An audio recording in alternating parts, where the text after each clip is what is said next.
Today we're going to be talking about botanical solutions for chronic infectious diseases.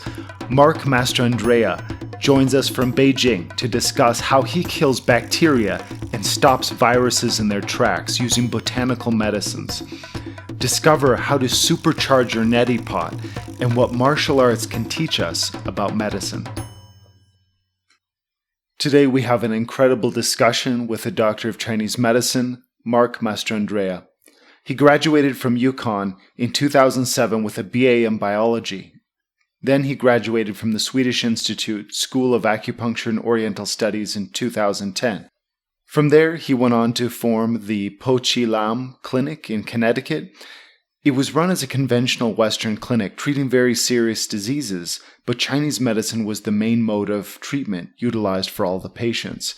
He's currently both teaching and doing advanced studies at Beijing University of Traditional Chinese Medicine and is currently training with one of the top martial artists in China, Bagua Master Shu Shi. He specializes in chronic contagious diseases. Hey Marc, welcome to the show. It's great to have you. Hey, thank you. Great to be here. How did you get started with treating chronic infectious diseases, Lyme disease in particular? Well, some of the cases that we've worked on, especially where my clinic was originally located, which was in Connecticut, it was actually about a 20-minute drive north of Lyme, Connecticut, which was the original epicenter of the Lyme outbreak or the Lyme identification, and then the subsequent outbreaks across the country. We have, I would say, about 3/4 of the people who come into the clinic have either had or currently have Lyme disease. It's very common. I had it when I was a kid. Both my parents have had it. All my brothers and sisters have had it. So that's one thing we used to deal with on a regular basis. Another thing that we used to see was a lot of yeast infections because of where we were located in the Northeast. It's very damp. It's very cool and cold. And a lot of times the food there is not so great. It's very processed sugared and things that feed this yeasty infection in the body. So yeast was another thing. A third thing that we would treat quite regularly was issues that were associated with infections such as staph or avoiding staph and issues like that from surgeries or injuries or things like that. So those are three big things I see constantly in the news and studied about articles I've read where they're three very large components of treatment that currently are being very they're trying to, in the West, we're trying to shift our way of treating them because they're kind of cul-de-sacking and we're having difficulty now. You see a lot of antibiotic resistant bacteria, MRSA, staph. You're seeing viral infections, our ideas of viral infections and how to treat them with these selective site antivirals. We're finding that the viruses are evolving past them. And yeast is always a problem. It's very systemic and it's very difficult to uproot. So those were three big things that we treated, and we treated with pretty good success at my clinic. When it comes to Lyme disease, I think the common belief is that once you have it forever, and that it's kind of a downhill wasting condition where you progressively get weaker, and it's almost like not really a death sentence, but it's like almost like a prison sentence. Like, this is something you're going to endure for life. There's nothing anybody can do about it. Good luck. Is that kind of the belief that you've encountered? And what have you found looking at the herbal research and with your application in clinic? What has been the reality that you've encountered? That's absolutely right. That is exactly the mindset of many of these people, is that once they have it, they can't get rid of it. And I don't believe that at all. I had Lyme as a kid. I got rid of it. Now, I find people who come down with Lyme, oftentimes those who have the very high fevers, initially very, very high, especially as young kids, and they manage to, the fever comes up and it spikes and kind of hits a crescendo and they start to feel better and it drops off. And from then on, they feel better. They've managed to push most of the slime out of their body, so they don't have the issue. It's those people who have the fevers that drag on, those prodromal symptoms that never seem to really, manifest in a full-on fever so the body can push them out. Those are the people that tend to have the long-term effects of the body. Maybe they don't even have a fever. Maybe they had a mild fever. They don't really have anything, a strong acute disease, at the initial onset. Those are the people where it becomes much, that I see, at least in the history of my practicing, where it becomes much more chronic.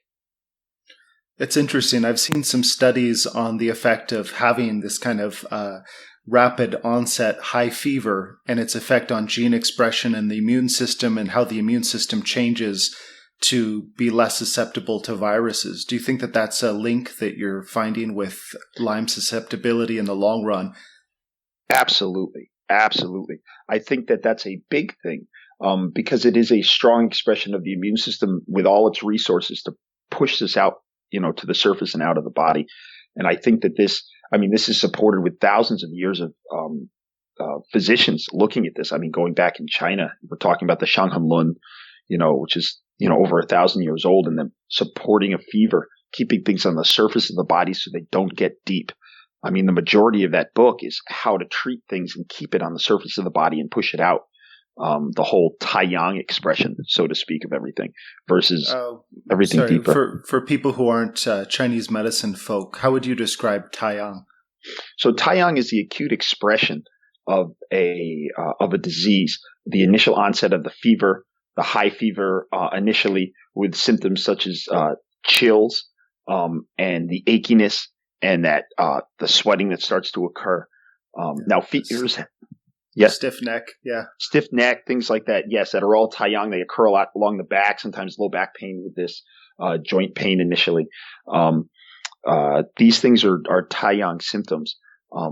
And this is, in Chinese medicine, as, they classify these fevers into different categories. And the Taiyang category is definitely an observation of an initial onset of a disease such as Lyme or some sort of exogenous pathogen entering the body. Interesting. So with viruses, their current viral therapy, I mean, even if you get a common cold, it's not like people pump you full of interferon. When it comes to botanical applications, is it easier to use antiviral therapies? Is it safe in the long run? Or is it something that you really have to wait for something to be bad before you can use? Oh, I would use these immediately. The idea is to keep the pathogen on the surface and push it out. You don't want to let it settle into the body because then what happens is you get the chronic symptoms of something like Lyme, where you get the joint aches. You get there are symptoms of Lyme that it affects the rhythm of the heart. The spirochetes zone in on the heart. The spirochetes zone in on the brain. I've read studies where there are links to dementia. And in one study, they go as far as talking about Alzheimer's, possibly because of the amyloid plaques that are formed from biofilms within the brain due to Lyme. So you don't want to let it in too far. You would like to get, even though Lyme, particularly we're talking about a spirochete bacteria, the viruses or Lyme, both, you'd rather keep in that Taiyang level to push out, support the body's immune system to push out. You would not want to wait. You don't want to hold off. That, if I can give anyone advice, is to get treatment and get strong, precise, acute treatment for your acute virus or Lyme.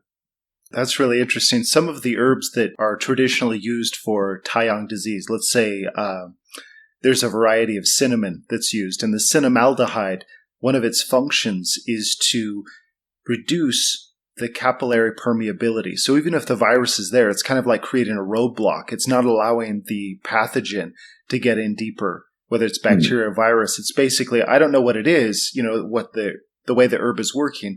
It's not specific to the disease, but it's saying, hey, let's put up some roadblocks and make sure that this doesn't get into the capital. That's a very good point, because I think the future in what we're beginning to look at is in many cases, the post-antibiotic era, and now knowing that antibiotics don't treat don't treat viruses, because they're not treating viruses, but we should still understand that using the idea of non-selective medicines. So, for example, post-antibiotic era will include things like the use of botanical microbials, antimicrobials, to treat these things. But the same thing goes for viruses. I mean, we have antiviral drugs that these viruses are overcoming. And just like you said, these roadblocks, which seem kind of hazy and not specific to one site on a virus or one site on bacteria, it's because, excuse me, they're non-selective. So that it makes it very, very difficult for a virus or a bacteria to evolve past them. Not only that, is these plants are evolving in the same environment as the viruses and the bacteria. So their immune systems, are keeping up with them. Just like our immune systems are attempting to keep up with these viruses and bacteria.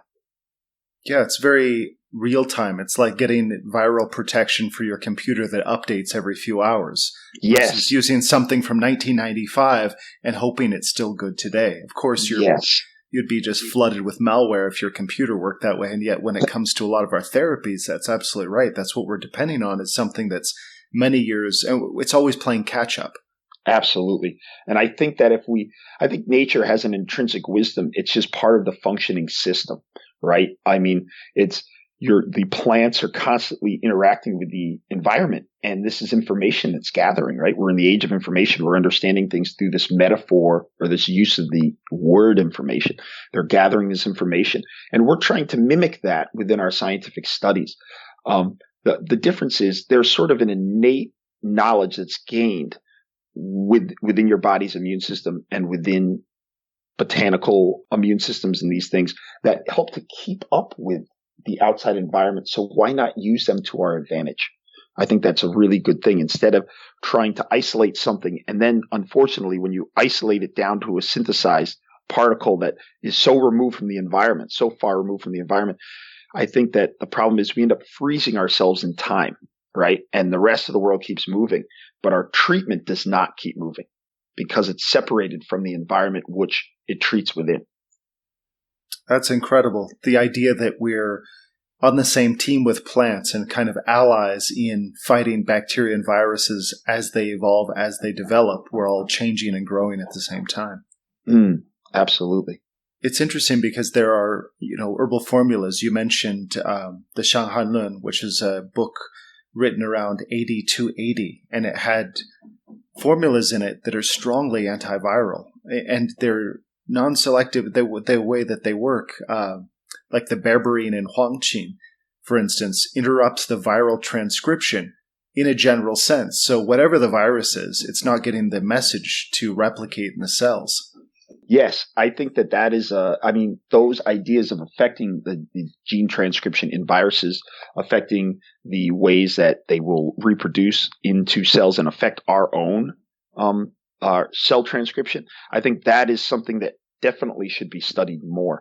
I think that the understanding of it is fantastic. And I think that when we look at these things, when we look at from the botanicals on, I think that we're going to find that it's not just one area. I think we're going to find 5 or 6 or 7 or 10 areas that these plants are actually affecting in their immune system, are actually affecting viral and bacterial infections or viral and bacterial invasions. And we're going to eventually we'll say, wow, this is quite an enlightened way of fighting against these bacteria or these viruses, so to speak.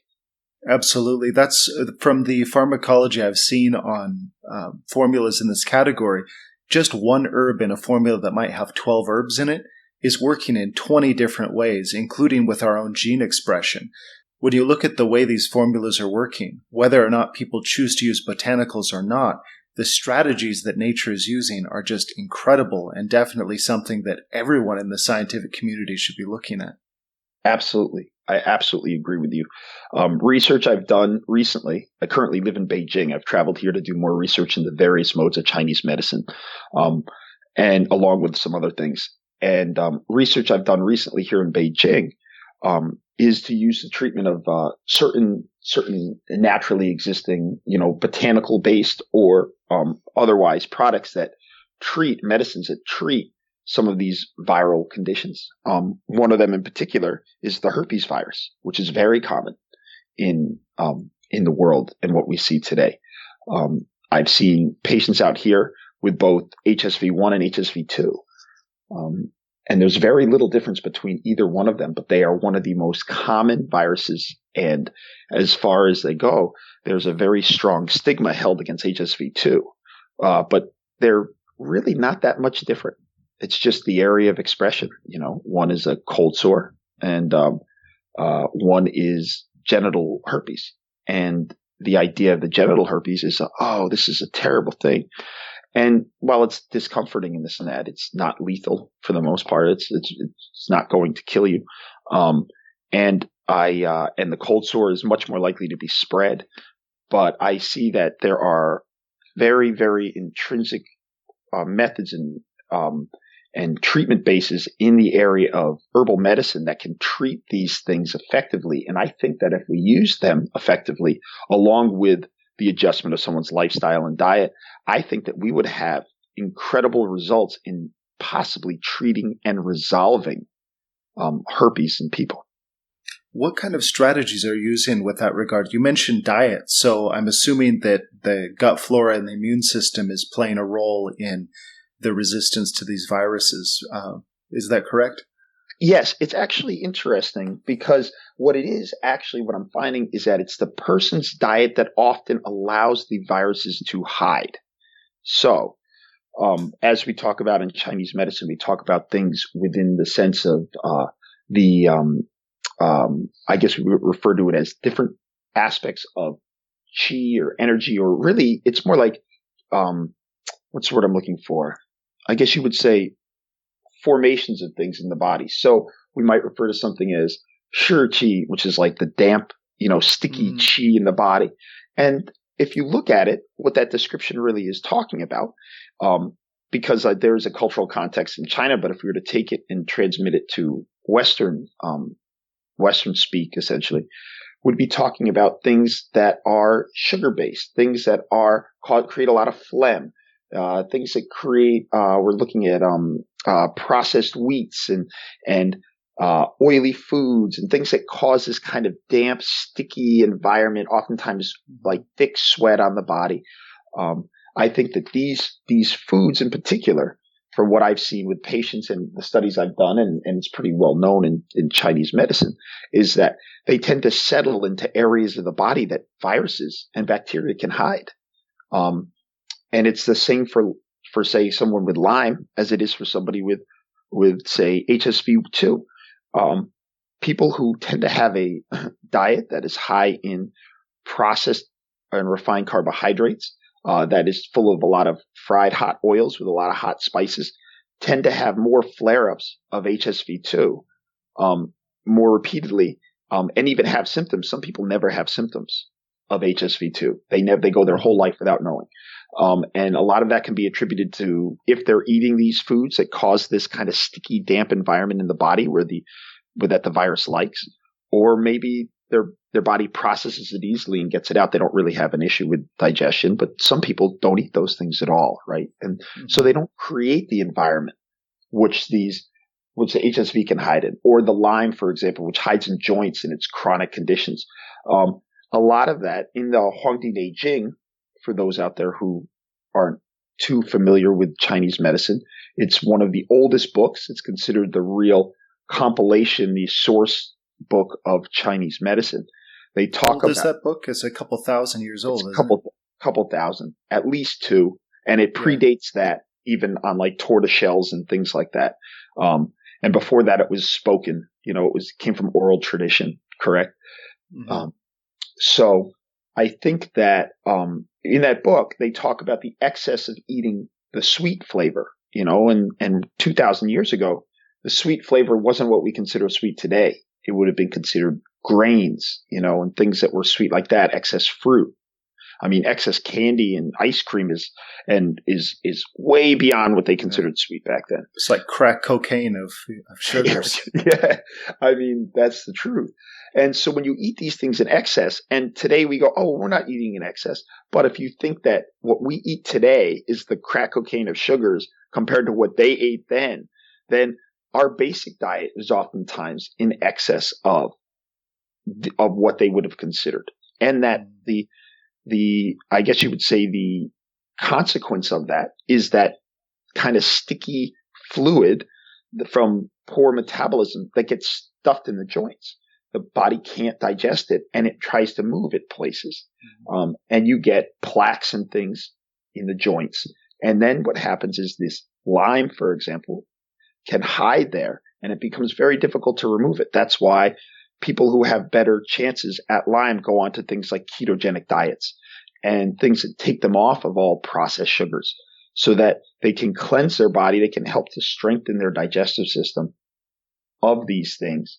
And then their body can start to break down that sticky fluid that's already stored in these other areas of the body. It can now turn its metabolism focus towards these other things, deal with them, making our herbal solutions much better, or whatever solution you're going to choose to treat it, a much better solution.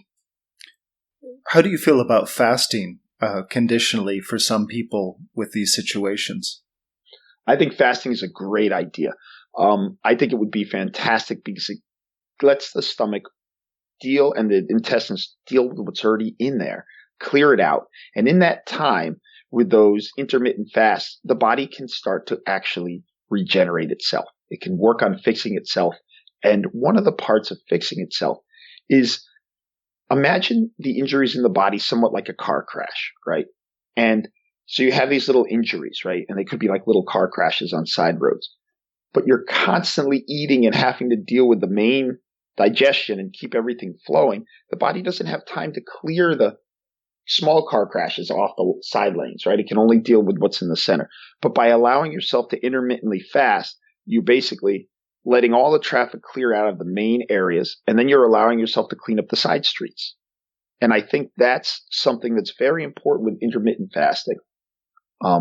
I find it very useful for people with Crohn's disease, especially in the African American community that tends to have a higher case of Crohn's. They have and a lot of skin issues that come with Crohn's disease. Intermittent fasting helps to avert many of the problems that are associated with Crohn's and helps to clear their skin up. Oh, that's incredible. How do you feel about biofilms in the body? And do you think that oftentimes you hear somebody has a fever of unknown origin? Do you think that has something to do with biofilms or that underlying inflammatory condition in the body? And what could people do about that? Absolutely. That's a very good point.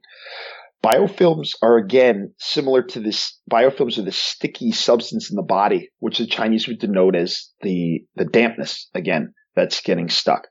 And I think that you need to help clear that out through adjusting your diet so you don't add to that, you don't add more sticky substance to the area.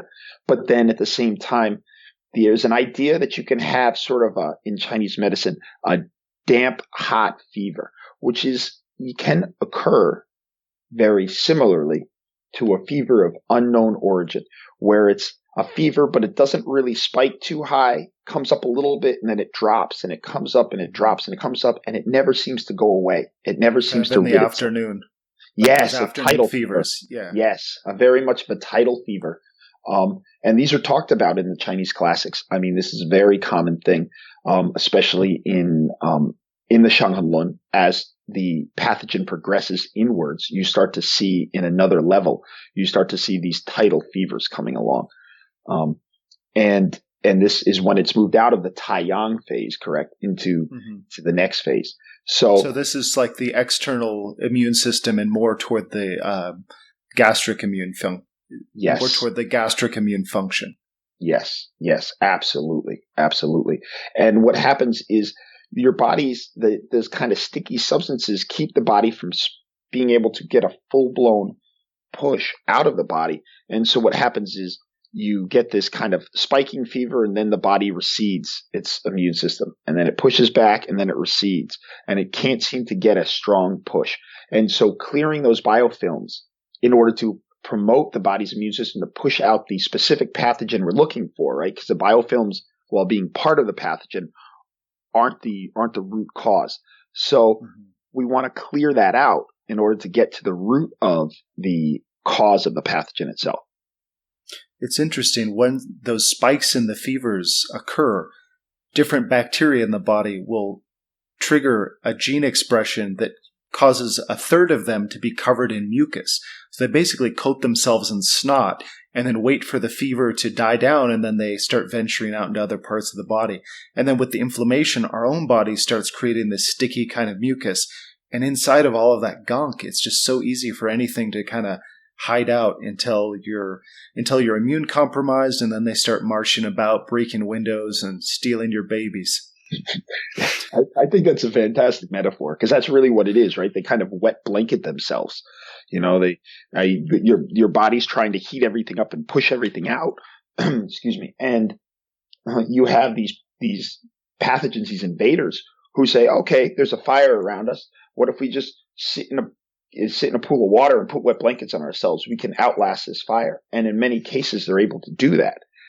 The unfortunate aspect of it is that the mucus gets thicker and stickier the more this inflammatory process tries to hit it without success. The mucus gets stickier and sludgier.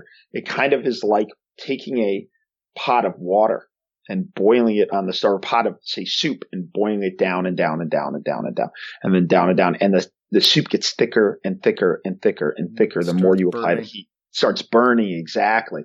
And you get this kind of thick, very thick, almost, I guess you could call it like a thick broth, but it's not really a broth. It's like a thick stew, right? And it starts to burn. And that's essentially what's happening with this back and forth between the process of inflammation in the body and the biofilms. And so it becomes very difficult to uproot them. Now, when we live in a city, right now I think 50% of the world lives in a large city.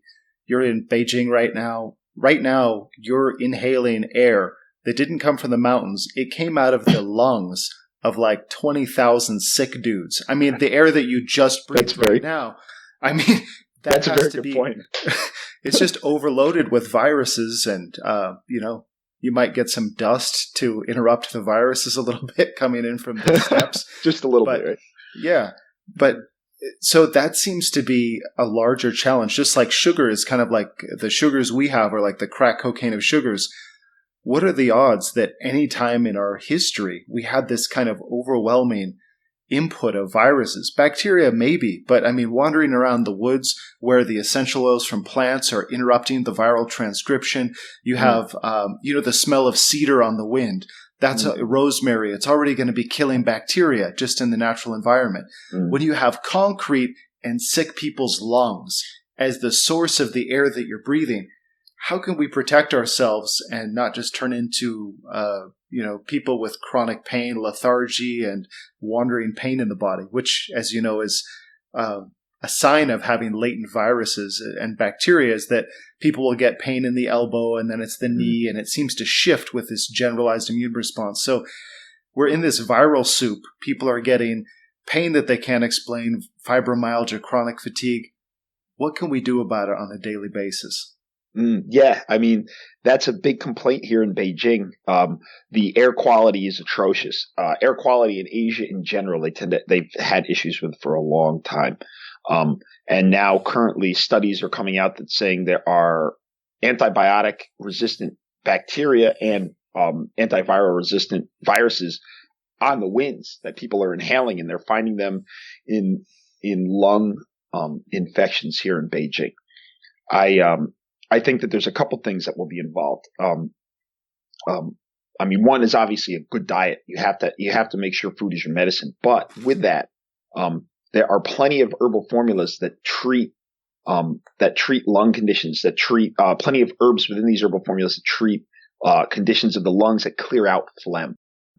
Certain herbal formulas or even essential oils will work as aromatics. They have an aromatic effect. The chemical composition of them helps to loosen phlegm and clear it out of the lungs. One of the big things is keeping the lungs clean of phlegm, because that sticky mucus is going to allow things to settle into the chest. And you really, really, really don't want a kind of a cradle for these pathogens you're trying to keep out of your body anyways. But not only is it a cradle, when you develop phlegm and mucus and it sits in your chest, then what happens, not just a cradle, it's you're gluing these things into your body. And then from there, I mean, in the Chinese classics, for example, they refer to the lungs as a delicate organ, right? Well, why are they delicate? Because they're one of the few organs that's exposed pretty much directly to the outside of the body. When you're inhaling this air that's come from 20,000 sick guys, like you said, this air doesn't go to your heart, right? It doesn't go to your liver, right? It touches your lungs first. It goes through. Now, granted, there's a pathway that it passes through, right? Your sinuses, your throat, your chest, but it's still going to your lungs. So aromatic compounds within herbs allow for you to break up these mucus collections and help to start clearing things. And you see this in a lot of chest rubs. For example, things that contain eucalyptus are very good at this. Things that contain peppermint break up. Boha is used to break up mucus in the head and in the body, especially in the lungs. Herbal peppermint. Peppermint, yes, peppermint, boha. So there are a lot of different herbal formulas. There are even essential oils, right? So we can use eucalyptus radiata, is a very common oil used for ear, nose, and throat disorders. So in my clinic, because I did postdoctoral studies. It was sort of like my school was set up very unusual. It was a master's degree school, but instead of spending equal time on herbs and acupuncture, we were pushed into essentially advanced studies in acupuncture. And so we did a lot of that. And later on, I studied a little bit of herbal medicine. I will admit that I'm not I am becoming more herbally proficient, but I am not nearly to where I want to be yet. But he's been in China too long. See, that's the modesty. He's at one of the top medical schools doing advanced studies in the world. But, never mind that. He's also studying with one of the top kung fu masters in the world, who I've known about for the last 15 years. But cultural context, he's Chinesing right now. Yes, I am a bit. I currently study at Beijing University of Chinese Medicine, which is the largest Chinese medical university in the world. It's got 2 huge campuses. I mean, these campuses rival some of the campuses I've seen in the U.S. for medical schools. They're quite massive. And they have a lot of students here from all over the world who are doing studies on herbal medicine and whatnot. So in this world of things, I'm still pushing, to get myself better. But as far as essential oils go, one thing that you can use is generally in my clinic, we would create blends. So we would take peppermint and eucalyptus and something else. So, for example, if you had a fever with more hot diseases, the person felt more hot, we would use something that would cool them more. If an essential oil that was more cooling, like peppermint. If they felt more chills, we would use something that was more warming, like rosemary. But we would use it in combination with, say, eucalyptus, which is mucolytic. It clears things from the lungs.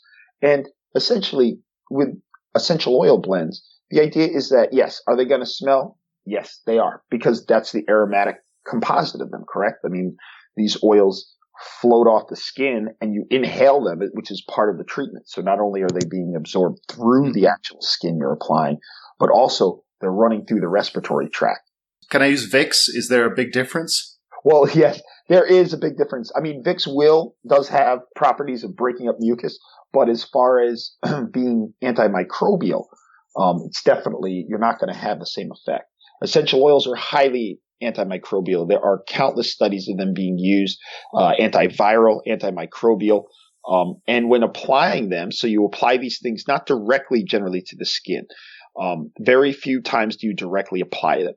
But you would apply them for example, you dilute them and say, for example, a 4% or a 6% dilution into a base oil, olive oil, sweet almond oil, something a base oil that you're not allergic to. Some people are allergic to sesame oil or they're allergic to almond oil. So you don't want to use those oils. You would use something you're not allergic to.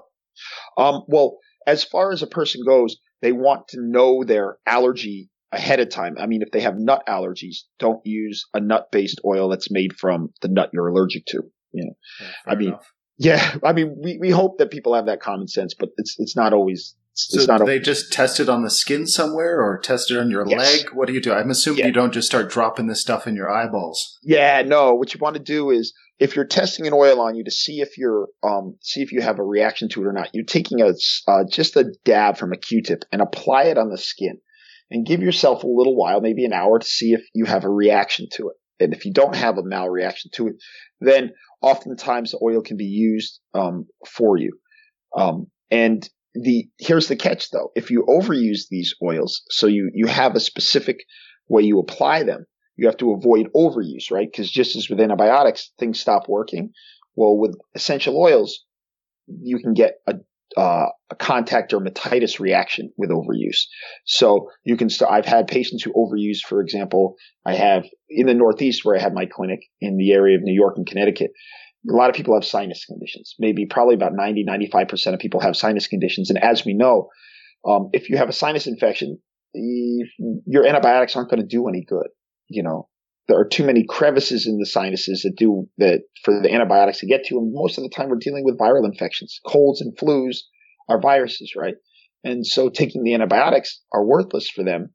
But oftentimes, as you get better from the cold and flu, you're left with this kind of long-running sinus infection. And unfortunately, I had countless patients who would come in and say, well, my doctor put me on this antibiotic for my sinus infection. It's like, but your sinus infection is viral. And they'd say, well, he wants to avoid, or she wants to avoid becoming something bigger. But therein lies the problem of why we're entering the post-antibiotic era, right? Because we're abusing and overusing these valuable medicines which we have, but we're making them essentially useless by the overuse of them. So instead, what I would suggest for these patients is to use peppermint oil, right? Or I would suggest they use a neti pot, right, to clear this out. And there are studies that are done that say neti potting, using a neti pot on sinus infections actually works better than antibiotics. And it should, common sense wise, because it's getting water up into the area. But here's the catch. You add to it a small, very, very trace dilute amount of peppermint essential oil, and suddenly you turn your neti pot into a roto-rooter because because you have an essential oil that breaks up mucus collection in the sinus cavities, and you're using a very little bit of it. And so what happens now is that when it goes up into the sinus cavities, the essential oil itself dissolves the mucus collections with the water, and the water helps to flush it out. But again, it's a trace amount. It's only a drop in a large neti pot. You don't use more than that, or else you'll probably burn your sinus cavities. But it's not hard. One drop is one drop. Okay, that's enough. And then you do it. And it works phenomenally well. Patients would rave about it. They tell me how within a week they do this, three times in a week, and then usually take a 3-day break and then 3 more times.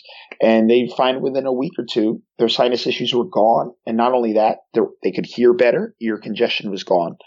They would notice they didn't have to clear their throat as much. The phlegm in their chest would tend to be gone.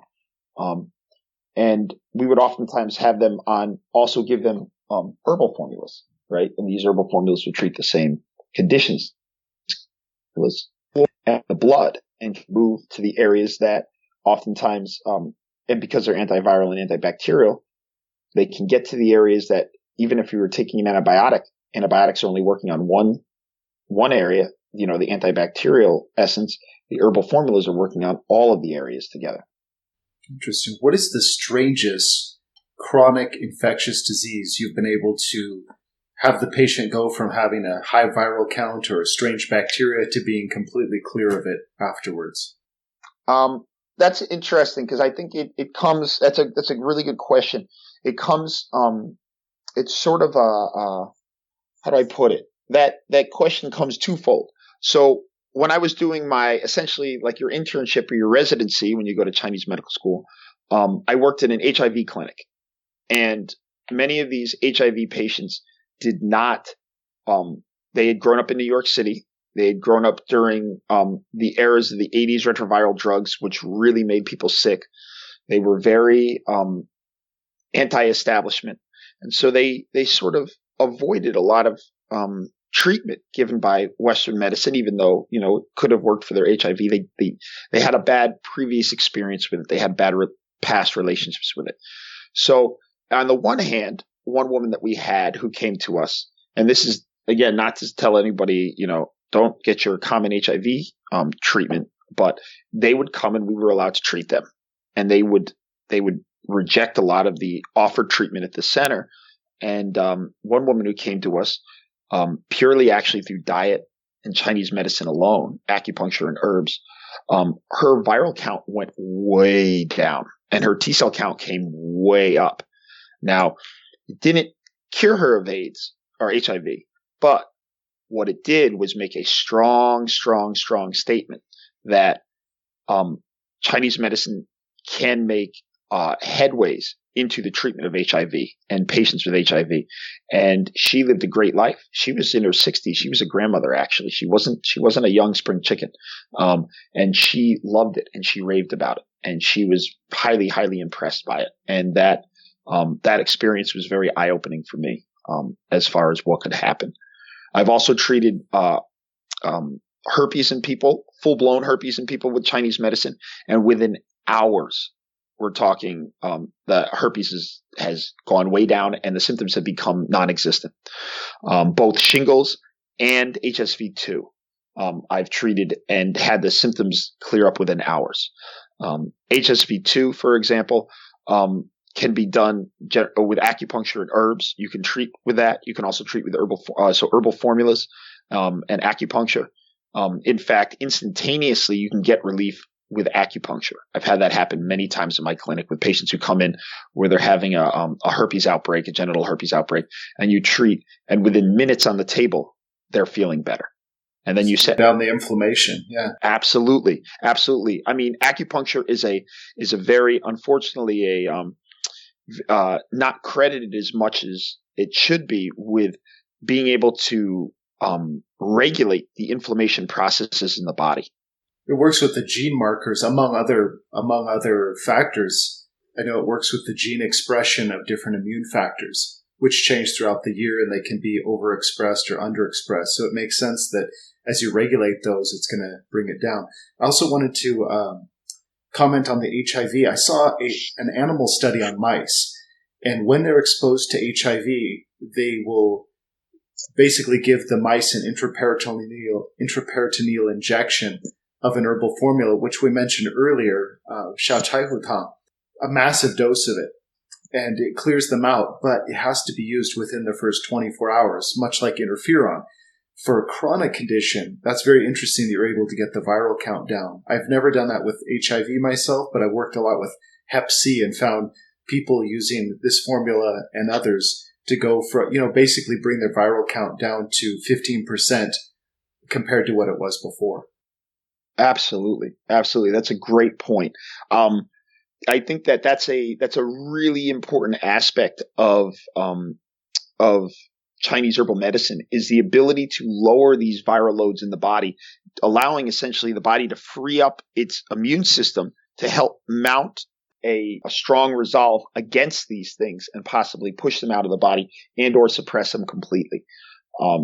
There are accounts I've read, papers I've read, where there have been suggestions that altering your diet and using herbal medicine, Chinese herbal medicine, this is by Chinese herbal practitioners, Chinese medical practitioners, strongly for 6 months can oftentimes eradicate all symptoms of, for example, HSV2 for the rest of your life.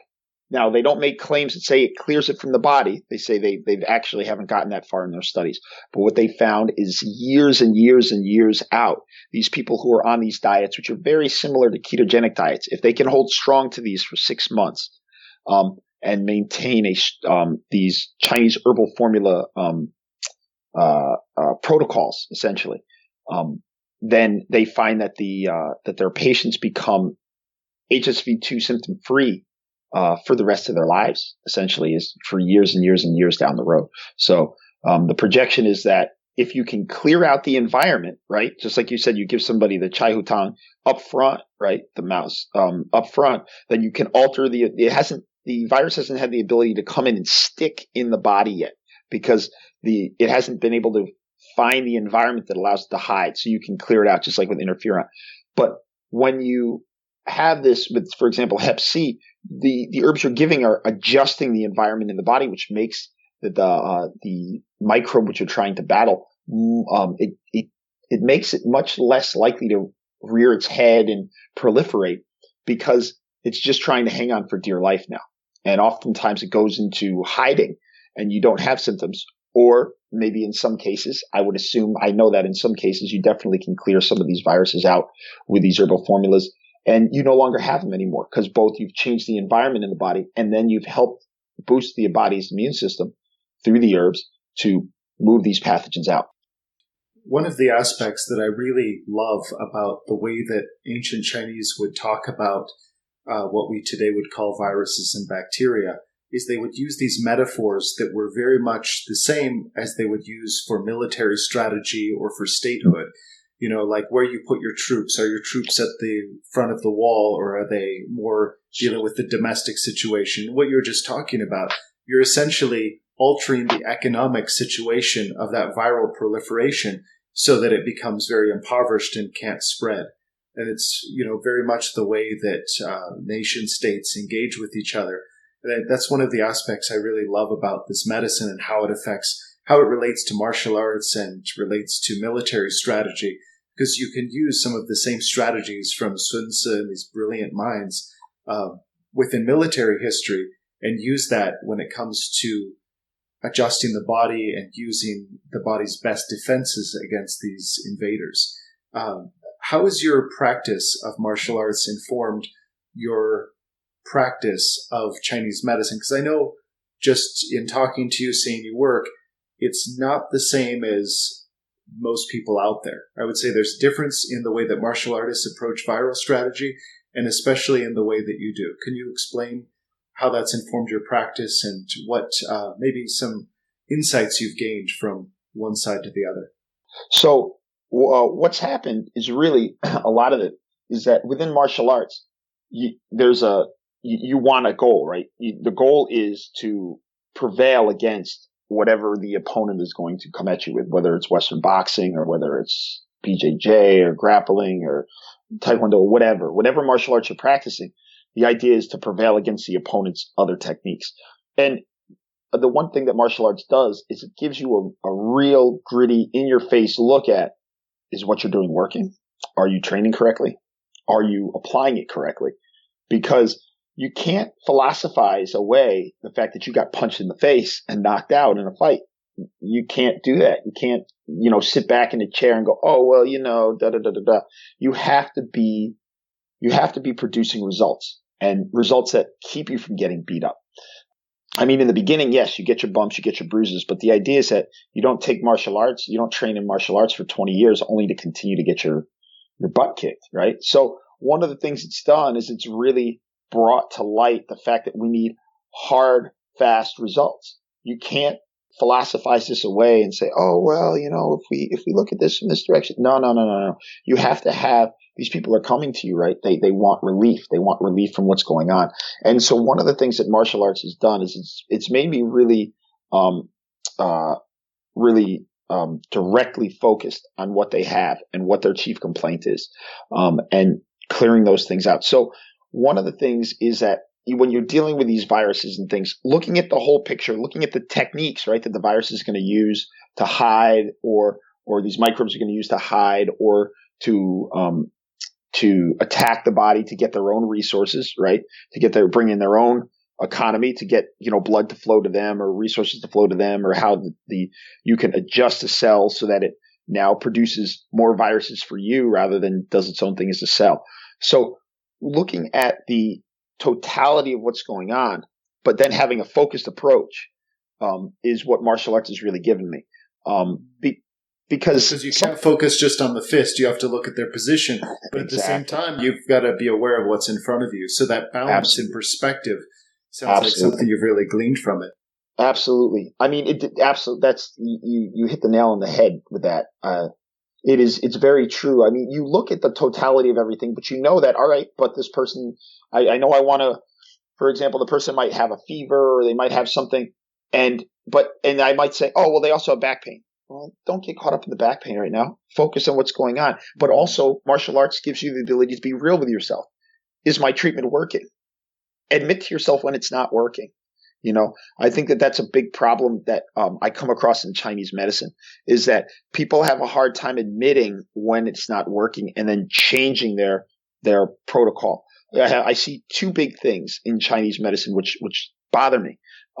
One is the constant denial that your treatment didn't work. You kind of, pseudo philosophize away in this kind of new agey realm. Oh, why? Well, maybe it was da da da da da. Well, there are rational reasons why a treatment doesn't work within Chinese medicine. Yes, I understand that. But could it possibly be the Chinese medical physician themselves who's failing at succeeding? You know what I mean? And not laying the blame on the patient. But the second thing comes with those who constantly want to refer out. Oh, no, I can't take these. No, that's too serious of a case. No, da da da da da. What about bettering yourself? In my clinic, we never turned away a case, ever. Everybody obviously always has the option to go to their primary care physician or whatever. We took every case head on. And what I did was, over the course of the years I owned the clinic, my employees, because we had a number of acupuncturists that worked together, we worked as if it was a specialist team, right? Even though we treated everything, we worked as a team. If they needed a book on something, we purchased it. We studied it up. We talked about it together. I talked to you about things in the past. You had contacted me about things. We worked together for the best progression of the patient. And we had incredible results. Incredible results. I mean, we're systemic staph infections, systemic yeast infections cleared. I myself, for example, had appendicitis due to a martial injury. I was kicked. I developed appendicitis, and I treated myself with potentially deadly. It's potentially deadly, and I put my life on the line to prove that Chinese medicine worked. And people say, "Oh, well, you're dumb." Well, you know what? In Western medicine, they hold themselves to a high standard. So why shouldn't we hold ourselves to the same high standard? If you don't observe and see yourself as a true physician, then you should really question why you sometimes might, be willing to take on the mantle of going to study Chinese medicine, because it's medicine, right? Originally, it was never called Chinese medicine. It was just called medicine. So, I think that's a seriousness, of it. And through that experience, for example, with the appendicitis, my problem was finding practitioners who were willing to help me continue this, because I was getting weak with the fever. And so finally, it was ironic. I ended up checking myself into a hospital because I was becoming too weak to treat myself. And I couldn't find other people with the serious professionality of someone like you, for example, to treat me. So I checked myself into Bellevue Hospital in New York. And ironically enough, by the time they did the MRI and came back to me, they started asking me questions, because the doctor came into the room and he explained to me, first of all, his jaw dropped. He said, "Who are you? And what are you?" Essentially. He's told me he had never seen anything like what had happened to me in all of his career. He said my appendix had burst. Bacteria had come out into the system. The body walled off the infection and created a cyst, which essentially, is that covering, the body's kind of version of a film to keep things contained.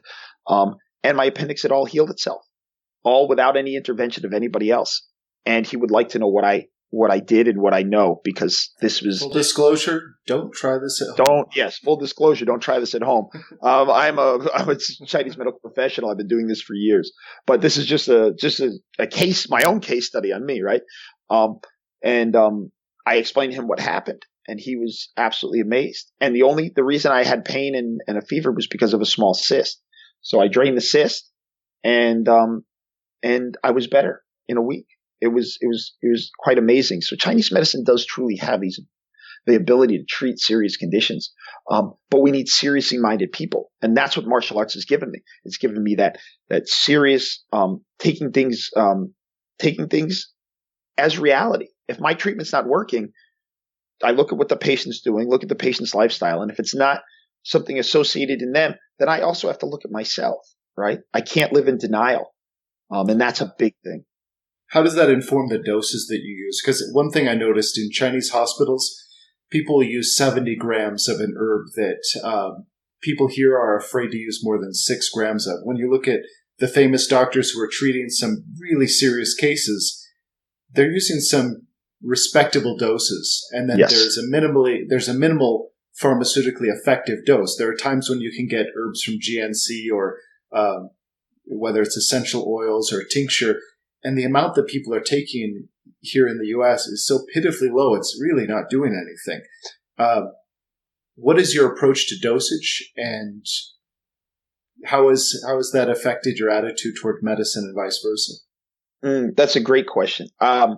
If the person is in an acute stage and they're not too weak, oftentimes, I guess you would say like, in the West, they would look at me as giving somebody an acute dose, a massive dose of something up front.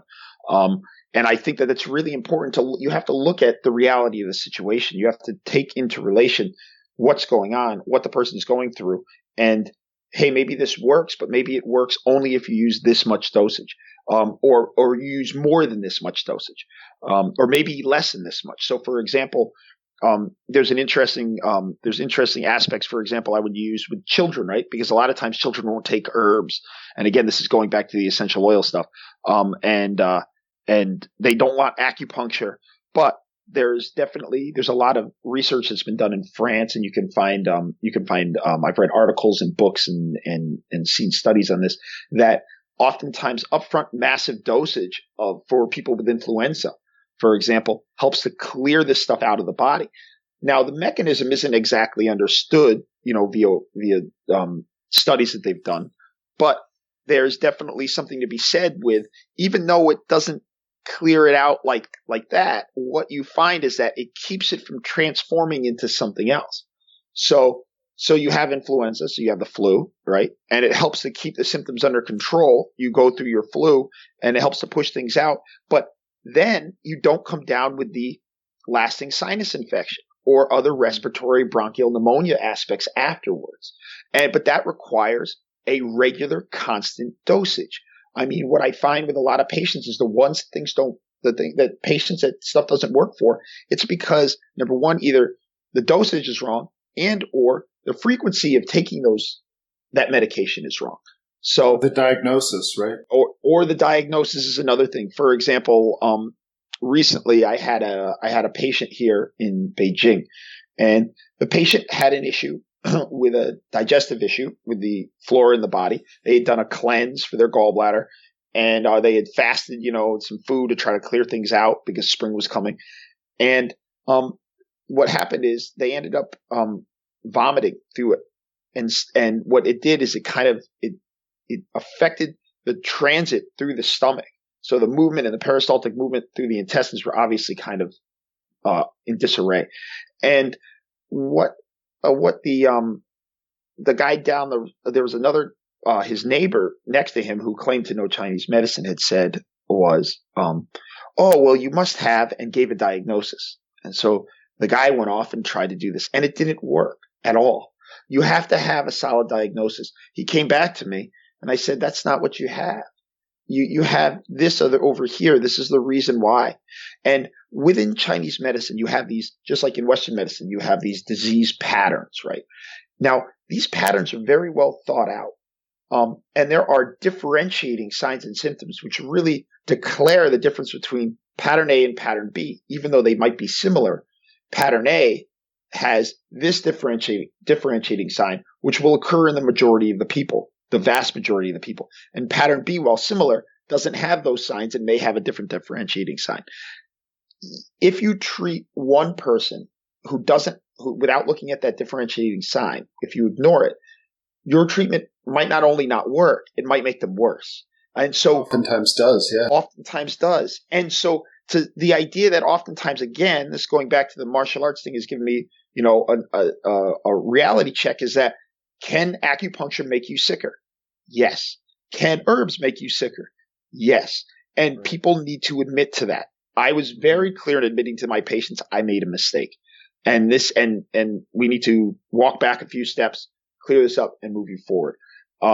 And I think that when people say, oh, there's no intrinsic side effects for acupuncture, if you study acupuncture, then you should admit to yourself that there are definitely intrinsic side effects if the diagnosis and treatment are wrong. And they've been writing about the side effects for, you can go back 600 years. And then there are these treatises saying, yeah, so-and-so used this famous book, but this moron missed this one point, and now now the patient's vomiting blood.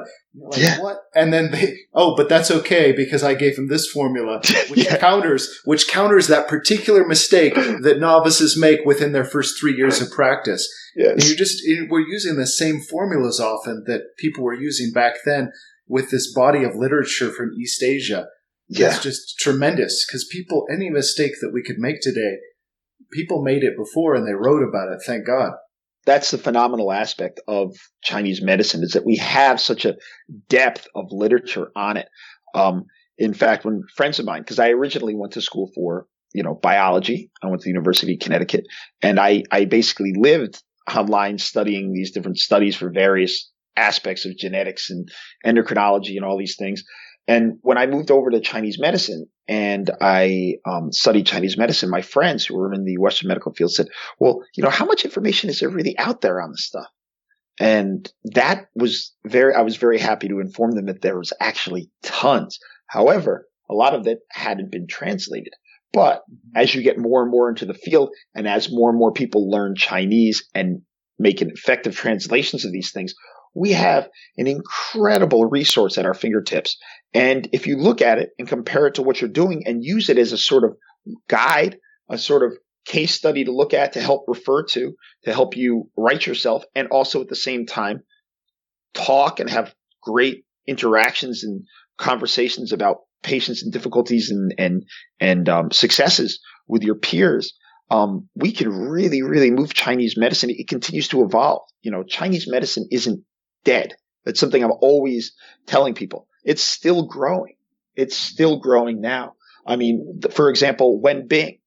The English on that would be the Treatise of Warm Diseases. Treatise of Warm Diseases, yes. Historical background, this was around the 1700s as China was getting exposed to more complex viruses as the rest of the world was. The same viruses sweeping through North America, decimating populations.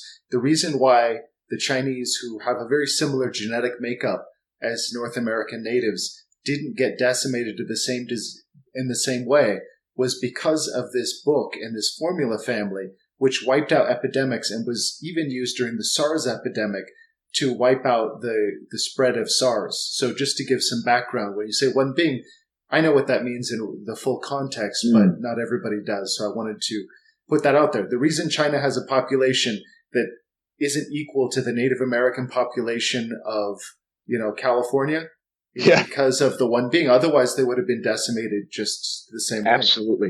Absolutely. China went through plagues before the West did. They went through a very similar type of bubonic plague just before Europe did. And out of this came this revolutionary idea, right? So originally we had the reference to the classic we referred to before, the Shang Han Lun, this treatise cold diseases. Yeah, that cold. That's the treatise of cold diseases. A lot of those were, I would say, mainly, if we look at the pharmacology, they were mainly bacterial in nature. And when we get to the Wenbing, it's the majority of the herbs in the formula have antiviral effects. Not to say that all hot diseases are viral and cold diseases are bacterial.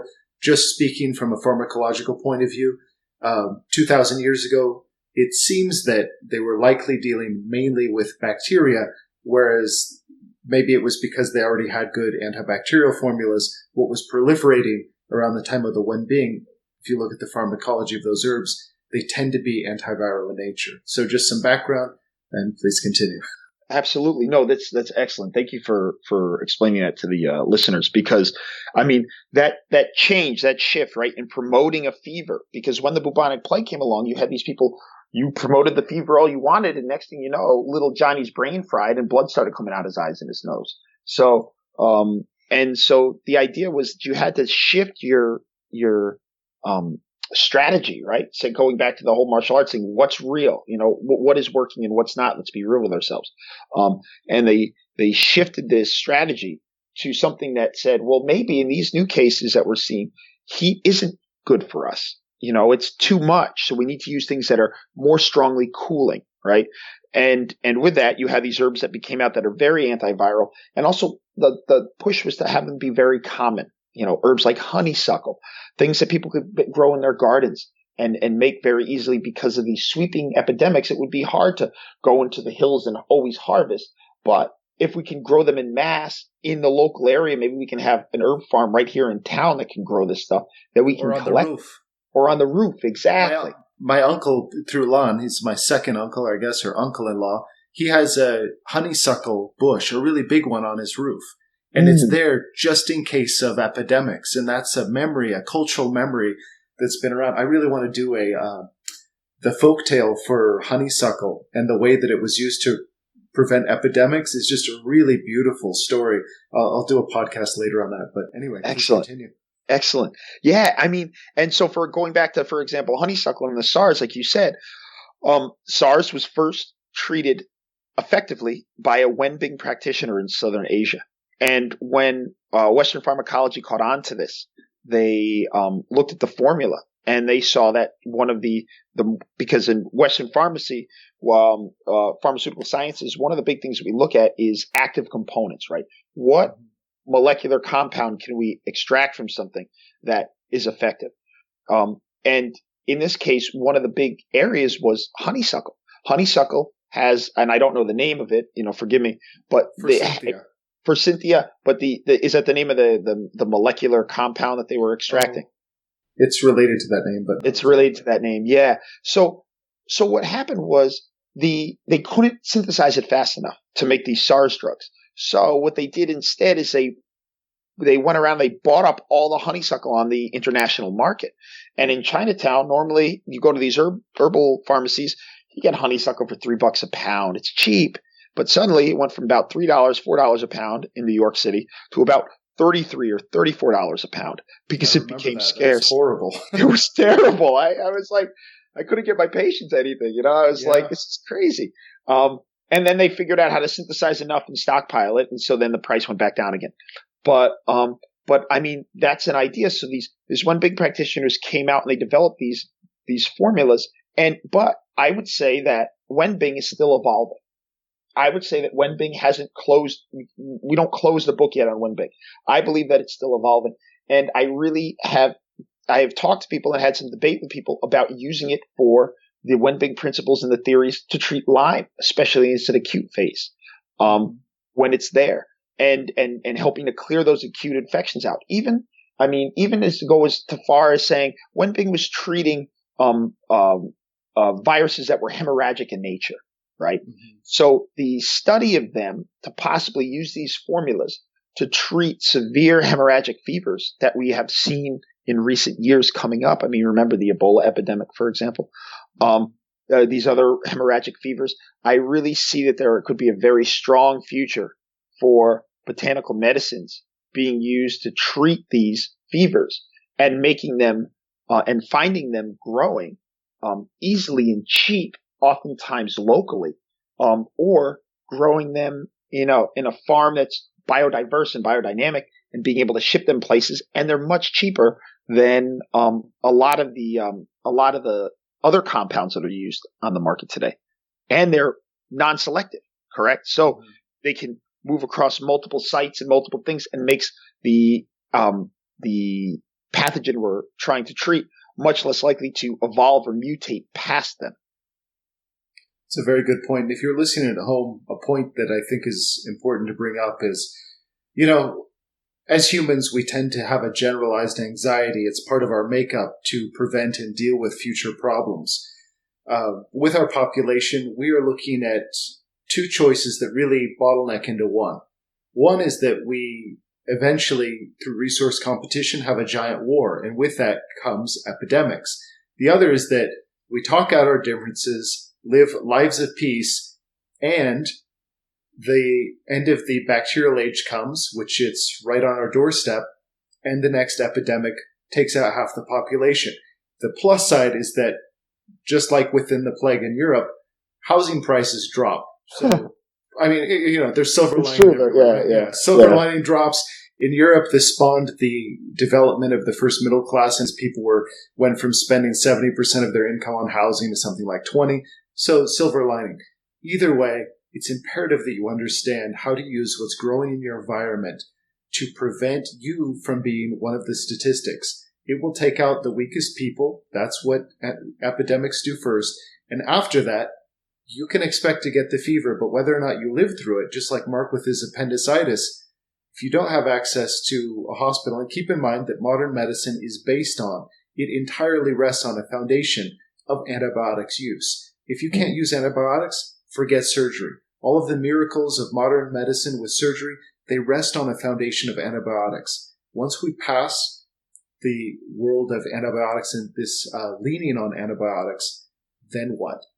It's really up to all of us. I mean, I think of, for myself, one of the reasons I don't like to eat too much garbage is, yes, I have a responsibility that trillions of microorganisms inside myself to cultivate a healthy environment for them. But also, if I harbor a disease easily, that does a social injustice to everyone around me. Because then when we encounter that antibiotic-resistant bacteria that's blowing in the wind right now in Beijing, that's hours away from the rest of the world with airplanes.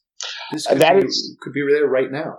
That's an excellent point. I mean, what you're saying is a socially conscious idea that is oftentimes used to validate the reason why people should take vaccines. It's basically essentially creating herd health. So instead of the idea of herd immunity, think of the idea of herd healthiness. If you have a healthy herd, it's healthy, right? So the same kind of herd mentality, that herd idea, herd immunity for vaccinations, would be the same idea, essentially what you're putting forward right now with the herd health. If you have a population that's generally healthier, I see this, for example, in Japan.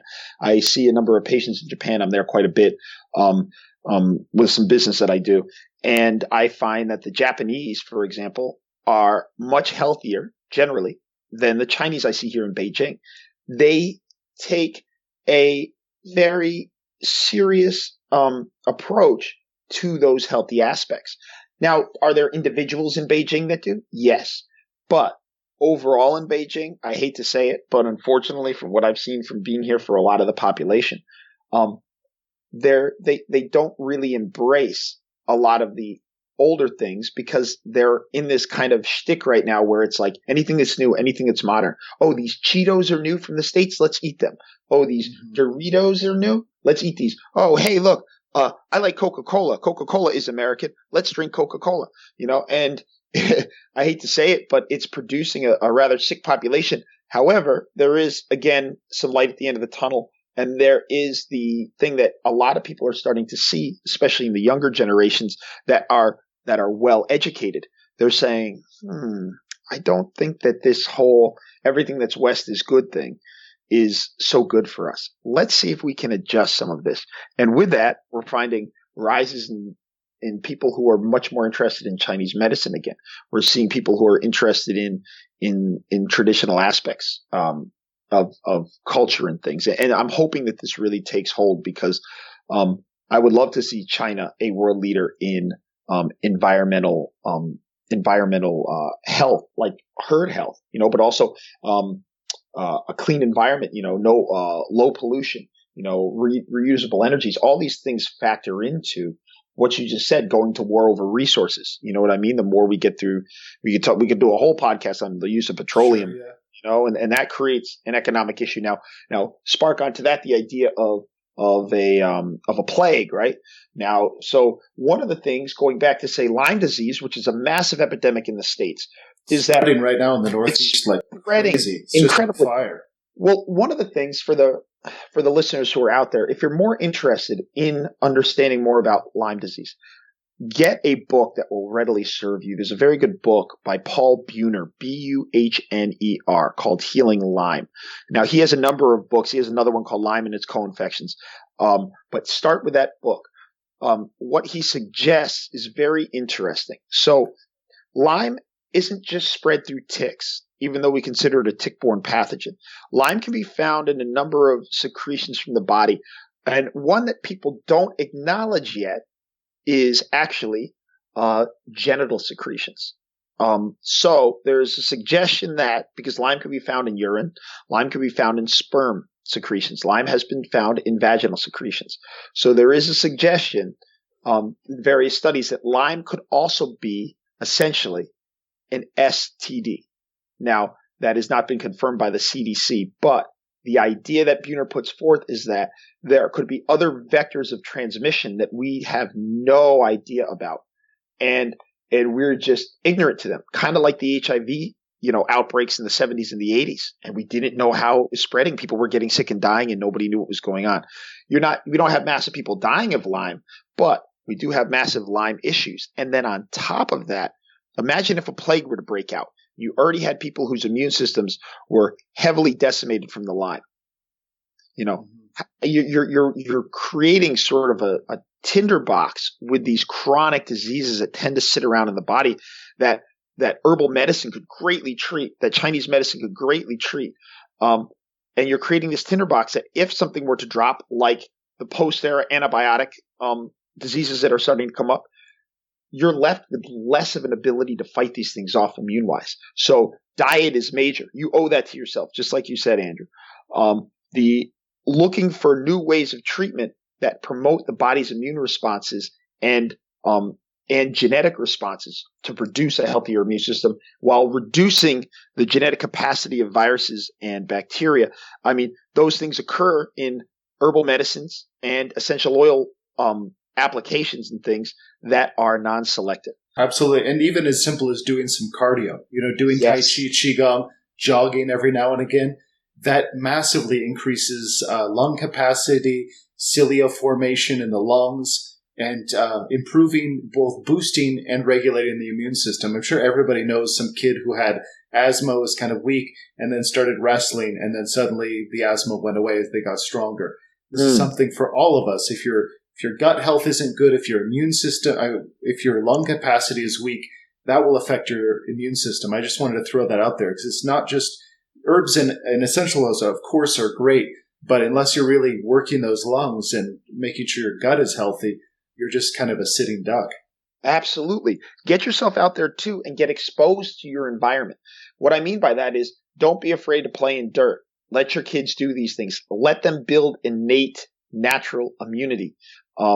When you find that they're eating healthy, when you find that they're exposed to the natural environment around them, the dirt, the soil, the microbes in that, there are papers that you can read online that talk about kids, for example, when they're young, the kids who tend to get in the soil, the little babies and this that, and eat a little bit of dirt, they find that they actually, that experience of the encounter, actually you find that they're healthier. They don't get as many colds and flus and things. So I think that exposure is very, very, very important to someone's natural immune response, right? To building that natural immune response. Otherwise, you're asking for, you're creating sort of you're almost creating like a bubble boy syndrome, right? Where you're not exposed to this, you're not exposed to that, you're not exposed to this. And then by the time you're 20 or 30 and you get exposed to these things, or 40, then you have a major, major, major problem. Because when you're young, it's better to be exposed. It's kind of like having a chickenpox when you're young. There's very little complications. But when you have it when you're older, you have substantially more possibility of having complications. So I think that's very important, to allow yourself to be exposed. It's kind of like when you're growing up and allowing yourself to be exposed on a regular basis to these things throughout your life, your body can rebound from it. Say you grew up in a neighborhood where you have a bunch of different languages being spoken, right? And you're listening to these languages and you can speak a little bit of these, you feel comfortable with it. Versus somebody who's lived in, say, white suburban America all their life, and they get picked up and dropped in the middle of South America or China or Laos, or someplace in that, they would feel much more uncomfortable and be much less likely to have the resources of communication and effective action within those environments, because they never had to experience anything outside of their local small bubbled culture. So the same thing with your immune system. Get out there, experience nature, walk, breathe in the air, get in the dirt. These things are really, really, really important for building that immune system. That's a great point. Well, it looks like we're a little bit out of time, but we definitely have to do this again. Marc has access to some tremendous people. He has a wealth of knowledge himself. Hopefully he'll be a botanical biohacking correspondent in Beijing. Hey, that sounds great. This is a great experience. Thank you very much for having me on. I hope that everybody out there listening don't take my word for it. Go out and look it up. Everything I said you can find online. You can find studies on these things. Everything Andrew said, you can find information on this stuff online. Test it for yourself. Make sure to check a source that's from Google Scholar. You want to find academic sources. There are a lot of, if it says crystal links, forget it. Maybe the information's good, but you just don't know. You really want something that's peer reviewed. Great antiviral information from Marc Mastrandrea. Thank you so much for listening to Botanical Biohacking.